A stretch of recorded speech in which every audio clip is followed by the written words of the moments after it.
ਨਿਤ controversy crate ਮਿਲੂਗੀ ਧਰਮਾਂ ਦੇ ਨਾਮ ਤੇ ਡਿਬੇਟ ਮਿਲੂਗੀ ਸੱਚ ਬੋਲੇਗਾ ਤਾਂ ਮਿਲੂ 295 ਜੇ ਕਰੇਗਾ ਤਰੱਕੀ ਪੁੱਤ ਹੇਟ ਮਿਲੂਗੀ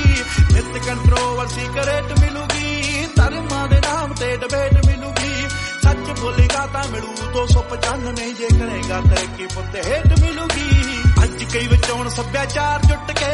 ਜਣਾ ਖਣਾ ਦਿੰਦਾ ਏ ਵਿਚਾਰ ਉੱਠ ਕੇ ਇੰਜ ਲੱਗੇ ਰੱਬ ਜਿਵੇਂ ਹੱਥ ਖੜੇ ਕਰ ਗਿਆ ਪਰਾਂ ਜਦੋਂ ਸੁਬਾ